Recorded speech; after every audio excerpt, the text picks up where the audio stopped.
Hello, this is the Aussie Arrowhand. This is an entry in my Dhamma Journal. I want to talk a little bit today about sleep. Now, sleep is something that I've had a lot of trouble with throughout my life. When I was young, I was up all hours of the night, and nearly all of my 20s and my early 30s, I was in a constant state of jet lag. And the reasons for this were I had sleep patterns that were abnormal. I would be staying up late at night until 6 a.m. watching the sun go up, and then I would go to sleep. I would be playing video games, I would be using the internet, I'd be doing all sorts of things during those late night hours other than sleeping. But of course, I had to live a life, and the waking world did not fit with this sleep pattern at all. So there were major disruptions nearly every week. Me trying to get to a job, if I had one, or my appointments, or just any sort of social occasion, anything that came up that was during the day. It was kind of off limits because my sleep was all over the place. And it varied. I'd sometimes go to bed at 1 a.m. I'd sometimes go to bed at 6 a.m. I'd sometimes stay up longer than that and go to bed at 10 a.m. in the morning. And then I had no routine or regularity with this for a very, very long time. It was a disaster. And it cost me. It cost me a lot. I wasn't well during this time period. I was very depressed. I was very anxious a lot of the time. And I went to doctors to try to get them to help me. And my experiences with that were generally they just give you sleeping tablets, tell you to do your sleep hygiene stuff at night, and that didn't solve the problem. I got told I had sleep apnea. That wasn't the only problem. Getting a CPAP machine and sort of helping with that didn't assist things one bit when it came to establishing a regular sleep pattern. So this was a little bit of a nightmare phase for me, and I'm reflecting on it now because it was really hard. And one thing I became accustomed to doing was resetting my sleep cycle. And what this would mean is I'd do what I would call pulling an overnighter. And then that means that I stay up all night and then I don't sleep until the evening the following day. Come 6 p.m, I would be in bed. Come possibly even later than that, 8, 10 p.m. But then there are other times where I just kept staying up. I kept doing it over and over and over again. And it never stopped. I was on this merry-go-round of sleep destruction. It was very difficult.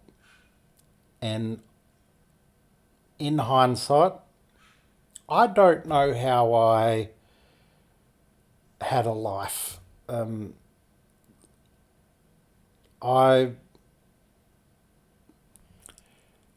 When I mean that, I was unemployed for a lot of this. I was, basically too sick to work because I had sleep problems that I couldn't address. Nobody was helping me when I'd approach doctors, at least not in a substantial way. And I was really, really frustrated with all this. It was not fun. I believe it's caused all kinds of havoc on my body. My nervous system probably hasn't recovered to this day. So that's a little bit of my history with sleep. And yeah, I'd say it got really bad most of the way through high school. I carried it nearly through my whole 20s and into my early 30s when I started realizing this is a matter of survival. I need to have a job. I need friends. I need to make conditions where I can reliably do these things. And it was a struggle. So, where am I now? I might just discuss this briefly. This week, I've had a success. And the success is I finally have control over when I sleep at night. Okay, for a very long time, I've been able to get up in the morning. 6 a.m. usually. That's my usual time. My body is conditioned to get up at that time now. And how did I go from what I just described with my history of erratic sleep patterns to being able to get up in the morning? I did some research. I tried to understand the science of sleep.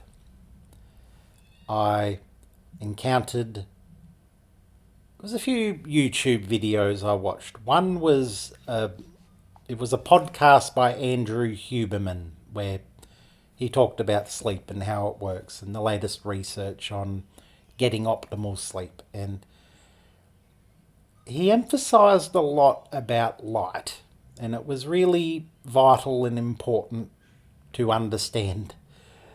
I took some of what he suggested. I can't remember what it was exactly, but then I remember there was this other video I watched. I think it's called 5 Levels. It's a YouTube series, and in it explains things at 5 levels of understanding. So 5 levels of sleep. Someone will come in and give a very basic overview of what sleep is. Level 1. Level 2, they give a slightly more complicated version of it. And then they go up in levels until suddenly at level 5 you're talking to a PhD who's really outlining things in a very complex way. And that was helpful to me. I also remember listening to there was a podcast I used to enjoy made by the BBC. It was called In Our Time. And I think there was an episode specifically on circadian rhythms. And I got this view, this idea inside of me that, wow, okay, we've got a timer inside of our body. We can use this timer to control our sleep, basically. And I sort of recognised something, that light was very important just through my experiences. If I was up during the day, there's light, okay?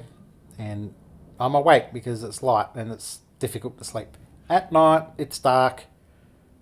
The only thing that's really keeping me up is light and screens and all of this. And I felt, okay, so essentially during the nighttime hours, there's low activity. During the day, there's activity. And that should hammer our circadian rhythms back to where it needs to be. And that's where I was. I just came at this very basic understanding of circadian rhythms. We can hammer them back into place. So, and that's what I did. And I remember there was at least a couple of periods of my life where I had a solid month of just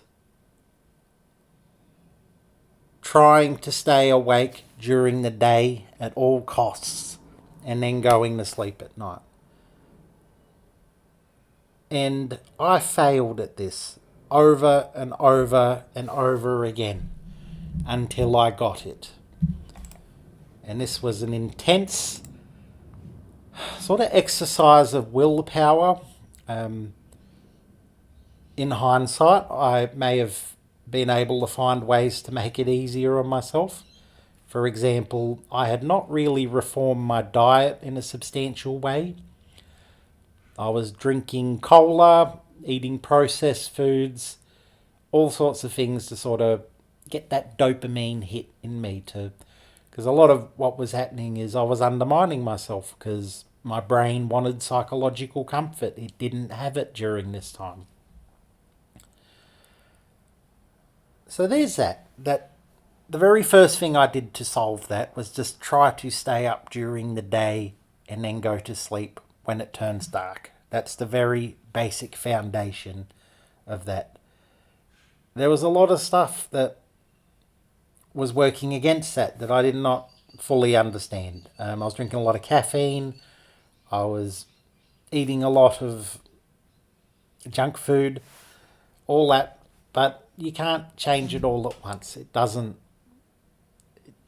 work. You can try. Some people can do it, but no, slow, gradual change. And I learned this over time. You change one habit at a time and you get there. So what happened is through this process, I ended up sleeping better. But I think the major change came when I stopped eating the processed foods and the junk so much, and I started making sure I was eating healthy and nutritious meals. That was probably the biggest single factor why I was disrupted and staying up all night. I was just eating crap, basically. All of the time, my body didn't have a rest from it. It didn't have the nutrients it needed. It led me to a state where I was in psychological brain fog, constantly making bad decisions. That was part of it. The other part of it, and I don't know if this is a chicken and the egg sort of thing. And what I mean by that is I don't know if the symptoms of this are a cause of this bad sleep and staying up all night and being constantly glued to screens and eating shitty food and all that. I don't know if this is a symptom of that or if there was something I was born with, but I believe I have autism. I show some signs very consistent with the profile of autism, as well as ADHD. And they call this AuDHD now. So autism and ADHD existing together in a profile. I suspect I had it when I was young. I suspect my family is neurodivergent. And it doesn't really matter where it comes from. How it manifests in me now is that I have extreme difficulties. Well, I have had extreme difficulties. I've found ways to overcome them with a few things that were keeping me up at night. One is I would get very hyper-fixated on what I was doing. And then the next thing I know, I settle in to play a video game at 9 p.m. on a school night. And then next thing I know, it's 6 a.m. and the sun's come up. And I remember doing this with the very first, not the very first, Final Fantasy IX when that came out. I finished the first disc of that game, which was quite long, in over a night, because I was so engrossed in it. And that's a common thing for me. Sometimes I'll go on the internet and then I'd be on an internet forum and then I get caught up in the sort of social dramas going on there, posting funny stuff, whatever, checking out music, and the same thing would happen. It'd be 6 a.m. So, so there's one aspect of this I think is autism related or ADHD, because in ADHD you get in these intense states of hyperfocus, is that I would get fixated on something and I couldn't get off that track. And this is a common experience with autistic people. They get something in their minds and they can't get off the track. And I've experienced this. So that's one. The other is just, I guess, this sort of struggle with motor planning when it comes to all the skills needed to do sleep hygiene and all that. That's a part of it as well. Um, and the way I characterise AuDHD is, on one hand, the autistic side of me needs routine, regularity, rituals, and a pattern. It needs consistency. It needs something I'm doing every day at the same time. But then the ADHD side is adventurous. It's novel. It is dopamine seeking. It craves novelty. So there's this adventurous side of me at war with this side of me that needs routine and stability, and that is very, very tricky. And it is a psychological impulse. You might even call it a physical impulse, because my brain just seems to be wired in such a way where it wants these things. That is the backdrop to all of my decision making and everything that I do. So, and then I'm like, all right, what now? What now? So let's bring this back a little bit. That's just a little bit of a sort of overview of how I experience poor sleep, how I have experienced poor sleep throughout my life. And right now, I've had a win. This week has been really good. And there's a reason that it's been good. I've set out to reform it. I've used the AI as a sleep coach because why not? It's the trend at the moment. Some people have serious objection to using AI, and I get it. But I want to see what uses I can find for it. If it's there, I'm going to try and use it. I feel I may be leaving myself at a disadvantage not interacting with the technology. I think most people who are boycotting it currently are fighting an uphill battle with this. But I've had a win this week. I've had 4 days of really good quality sleep where I've woken up at 6 a.m. in the morning and I've gone to bed about 10 p.m. and I've gotten a good solid, is that 8 hours sleep? Well, thereabouts. And the major change is this. I learned about a sleep timer. I didn't know this, but if you get, and I don't know if you can call this a hack, some people do, but if you get sunlight within the first 30 minutes of waking up, it sets a timer in your body. And what that timer does is 16 hours later, about 16 hours, it will send a signal to your brain saying it is time to sleep.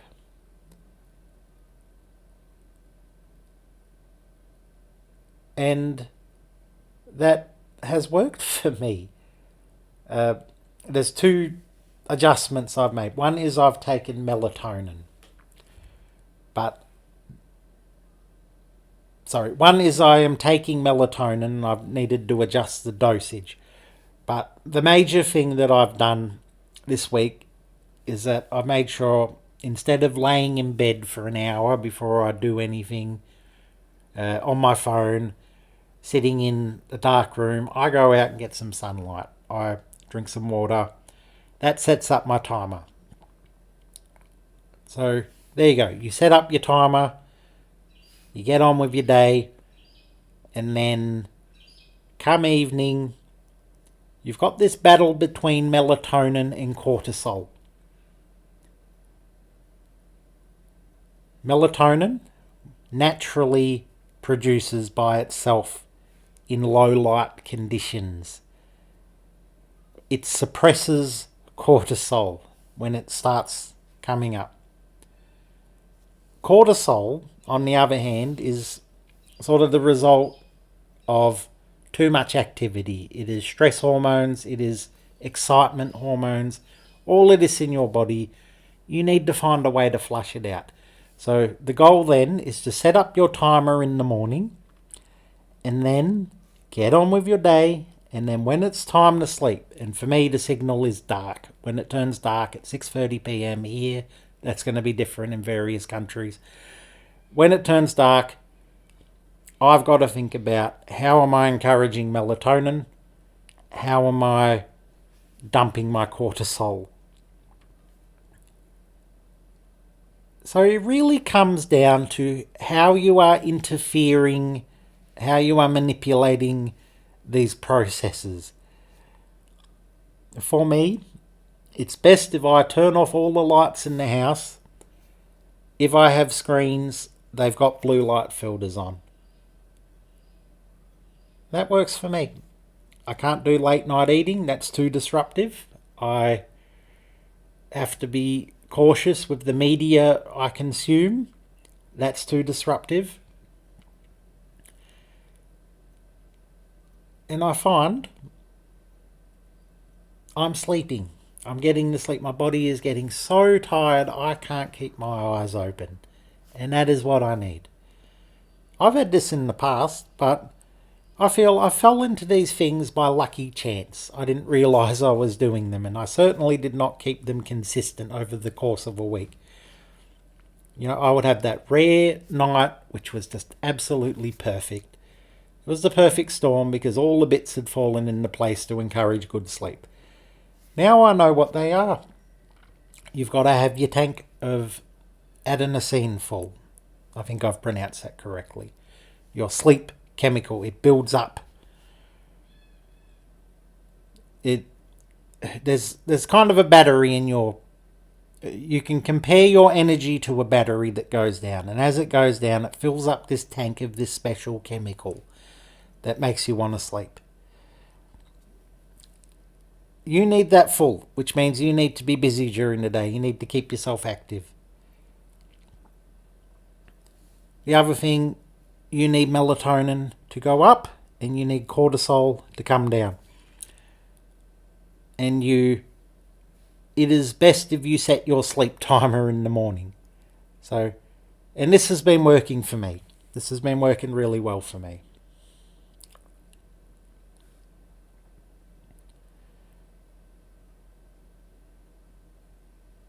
So, as I continue with this, I'm sort of recognising the things during the day that are disruptive for me. There's a lot of things. Stress is one of the main ones. You want to sort of get rid of stress as much as possible throughout your life, and sometimes that means taking some things off your plate, making sure that you're not overdoing it. You're not cramming every moment with activity, possibly causing yourself a lot of distress at the same time. The other thing is just building a better relationship with necessary stresses, things that you are going to deal with during the day, that you will experience. For example, dealing with people at work. That's a perennial challenge for me, but I've got a better relationship with that now, and the sleep is encouraging that. It's helping with that. It's fantastic. Um, this is something I've needed to fix for a very long time, and I'm glad that I have. Uh, and in saying that, there's a little bit of hesitancy in me because I know this can unravel very quickly if you let it. There's a lot of moving parts here. And we will see where I am in a week. We'll see where I am in 2 weeks, 3 weeks, all that. So, okay. So, I've talked a little bit about sleep. Now, I want to move sort of in the direction of connecting this to Buddhism, I suppose. And I became aware that I can do the meditation practice, I can investigate the world, I can get involved with the Sangha and kind of reach out and help people as much as possible. All this, that can be done on poor sleep, but it's 10 times more difficult. I'm really undermining myself every time I stay up at night. And there is a certain amount of self-delusion involved. And there's this term, revenge bedtime procrastination, that I encountered a few years ago. And I like that one. And what it is, I think this is relevant for a lot of people, is that you want to reclaim your time at night because you feel your time has been stolen from you during the day. Perhaps you have a unpleasant job that you don't enjoy. Perhaps you've just simply had to focus on things that you didn't want to do. So at night, your brain can react in such a way where it's like, no, I want to stay up. I want to do all the things that are fun. I am seeking psychological security and comfort. I did not experience that today. I want it now. And that keeps you locked in the pattern. And yeah, I've stayed up late at night many, many times. I am a night owl who has somehow reformed himself into a morning person. And that is, I'm just amazed that I've had the ability to do that. So, and when it comes to the practice, I want to live a life that is in accordance with the Dhamma. I want not only to liberate myself from personal suffering, but also to move through the world loving people, building a relationship with morality and truth. And I want to be able to do this without the fog that comes from a body that is really in a bad place physically. There have been many improvements in my life to my body since I started eating better. I started eating more nutritious foods. I opted for those instead of just eating junk all the time. I still eat junk. I don't know if I can give it up completely, but I'm using the AI not only as a sleep coach, but also as a compulsive eating coach. So this is the other thing. The compulsive eating has been a part of my life, and the way I regard this, it is a cross addiction. It is a cross addiction, or at least it was a addiction that was there while other addictions were present. But currently, It's the last thing that I do that I would say is any kind of a vice.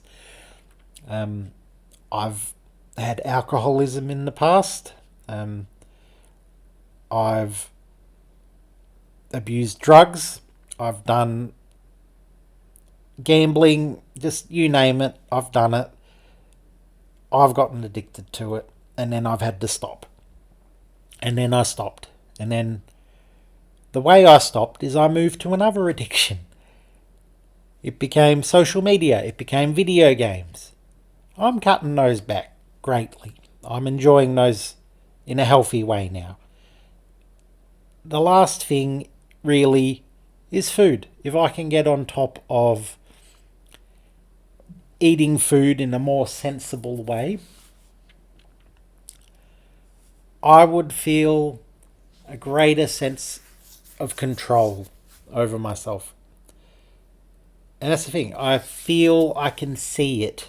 And I was reading yesterday, there is one of the sutras, it's got 3 monks in it. Each of them, they're talking about a kind of theory of knowledge. Now, the first monk sees everything in terms of faith. They just believe the Dharma.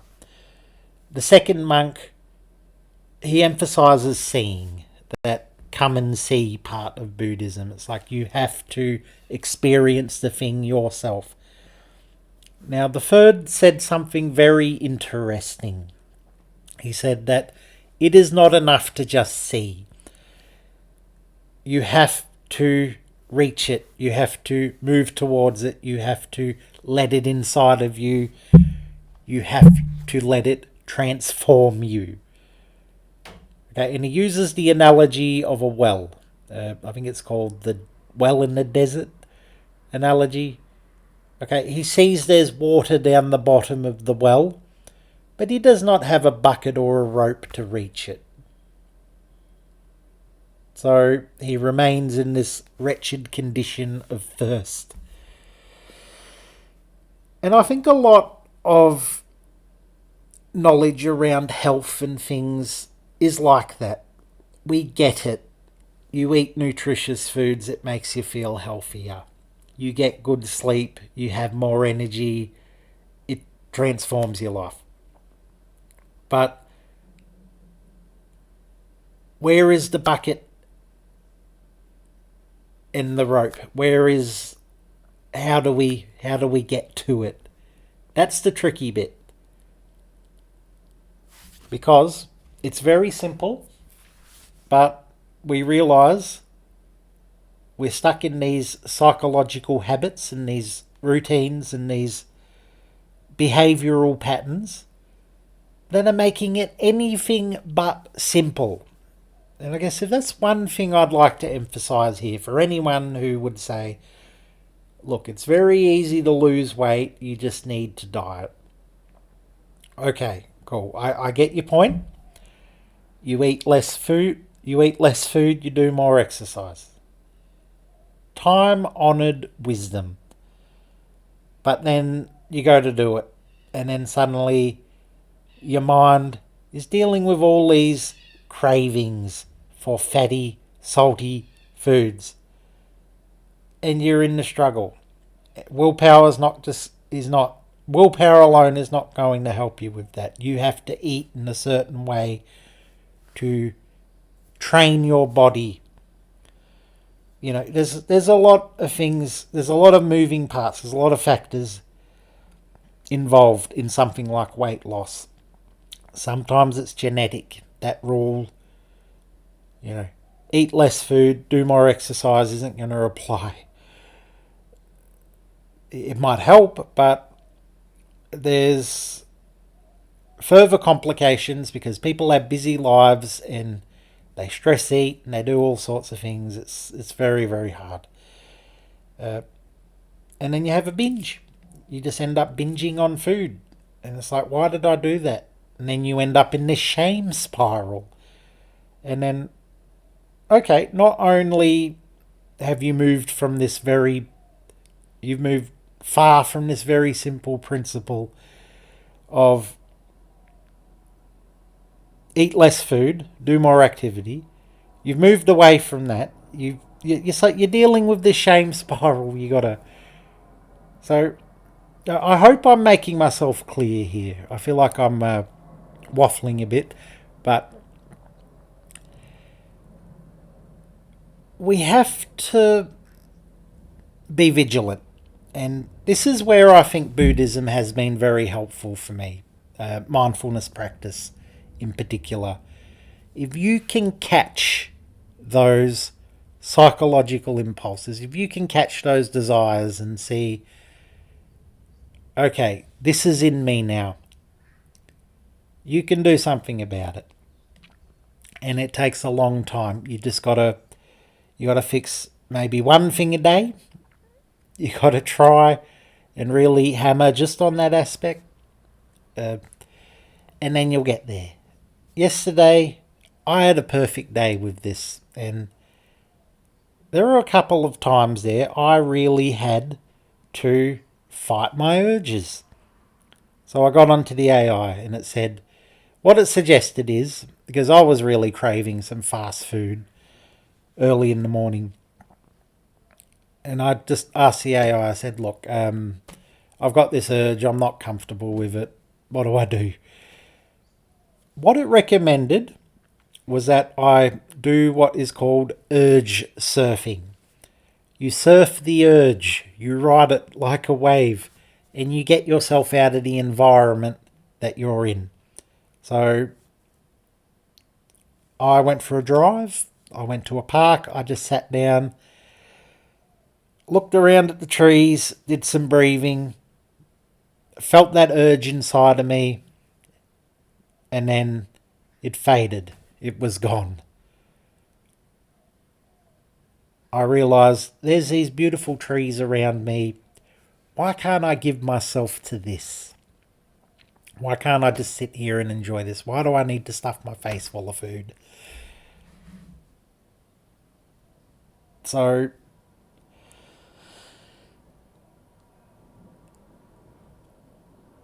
it went on like that most of the day. I just kept asking Google Gemini, all right, I'm considering eating this. How is it going to affect me? And I went and saw one of my friends in the evening. And of all things, he offered me a fruit smoothie. I was like, all right. I considered it because I was like, oh, yeah, okay, fruits, it's healthy, it's good. But then I asked the AI, and the AI said, it's a trap. Don't do it. Right? You've closed your meals for the day. You've got yourself in your, is it satiety? Satiation? You're in your zone where you are satisfied with the amount of food that you've eaten. This will probably spike your blood sugar and lead to a crash later on. I was like, all right, yeah, I better not drink that. Because it's full of sugar. Natural sugars, which are good for you, but you got to be prepared for the sort of consequence of that. And also, there's no fibre in it. Well, there is fibre, but it's our bodies do not process liquid food the same way that it processes,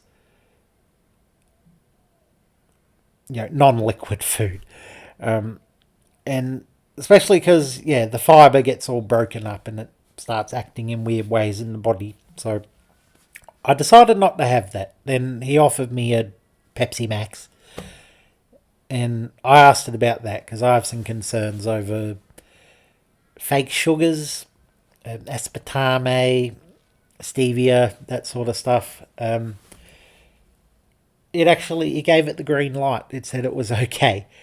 Its reasons for it were interesting. It said it's essentially just carbonated water with a little bit of flavour in it. Because it's fizzy, it's giving you the illusion of drinking something. It's got that mouth feel. It actually helps with the signals in the brain. And most importantly, it won't spike your insulin levels. It won't set that sort of process off. I asked it about the fake sugar, and it said, look, some people have concerns, but generally it's seen as safe. So I was like, whatever, all right, I'm going to have a Pepsi Max. And I had a Pepsi Max, and it was satisfying. I really enjoyed that. And I did not eat afterwards. I didn't feel any further cravings from that, which was good. So I don't know if it was the healthiest choice, but it was better than the smoothie in this instance for my goals, for me trying to curb my appetite. So, yeah, that's a little bit of health stuff that's been going on with me. If I want to talk about Buddhism briefly, I've been continuing with the What the Buddha Taught commentary series. I've really been getting a lot out of that. I'll save discussion of that for the video, but I've returned a little bit to philosophy of mind, and I am fascinated. And look, I've studied a bit of Western philosophy as well. I think Immanuel Kant's theory of how shall we describe this? He talks in terms of phenomena, what we experience, what we are looking at is just phenomena. And then there is the noumena, the thing in itself. Okay. According to Kant, we cannot access the thing in itself. We can't see it or understand it because we've got a sense filter. The senses are filtering that thing. Right? It's always going to look like how it appears to us because our brain is constructing that. I'm really fascinated by this, and sort of as I get into the sort of Buddhist views of this, it seems to me that Theravada has this idea that you can directly experience things. You've just got to clear the mental fog. You've got to take out the mental defilements, and then you see the thing as it is. Mahayana seems to be different. And it is sunyata, emptiness, which makes me think this. It's this idea. It seems to suggest, and perhaps I don't understand it yet, it seems to suggest that there is no essence to things. There is no thing in itself for us to access, to uncover behind the filter. There's nothing behind the filter. And is that what it is saying? There's just a filter. All we see is a filter. There's nothing behind it. Because that is utterly bizarre to me.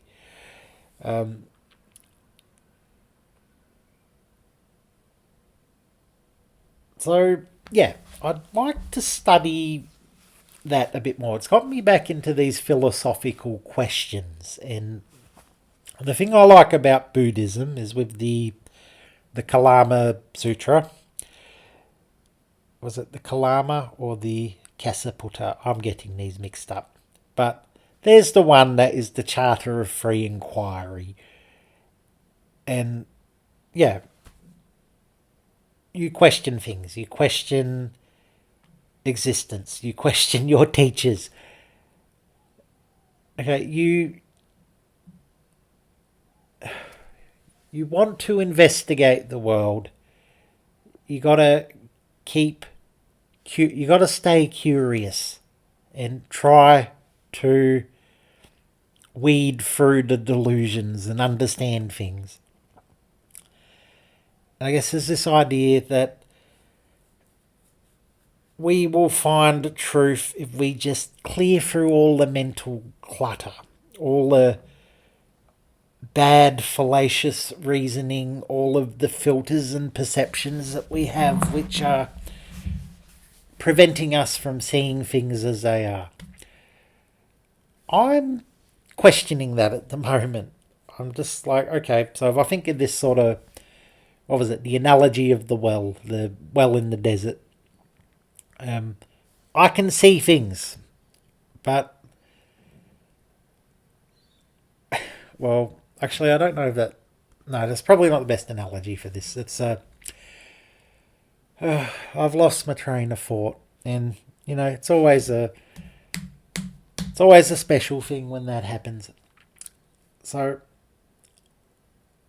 I'm thinking it's probably a good time to wrap this up here, unless I can think of something in the next 30 seconds that I want to talk about.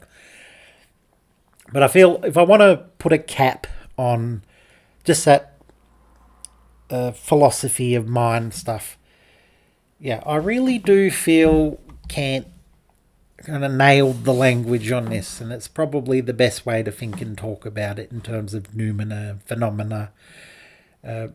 Buddhists have different terms. Not just Buddhists. I've learned there's this sort of shared vocabulary across many sort of Indian religions, whether it's Hinduism.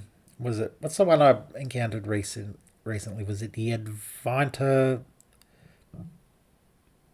Vedanta? I'm not sure if I'm pronouncing that correctly, but there's a lot to learn with all of these, and I'm feeling that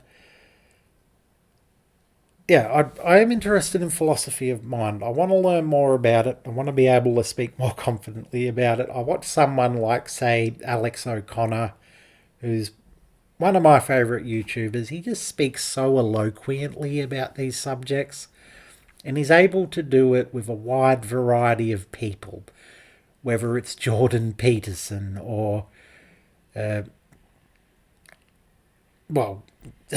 don't want to name drop just Peterson. There's a lot of guests that he has come on. There was that Swami, can't pronounce his last name, but yeah, he had a really good episode on Advaita Vedanta. I'm not sure if I'm pronouncing that correctly. That's all right. Anyway, it's 7:57 a.m. here. I'm going to have a really good day. And I've talked about a few things here that are important to me. I never quite know what I'm going to talk about when I get on the video, especially in these Dhamma journals. But these are logs, and I'm trying not to put too much polish into these. I feel if I stumble and don't quite get across the things I want to say, then that's okay. It's all part of me right now, where I am in my journey. And if anyone is listening, thank you.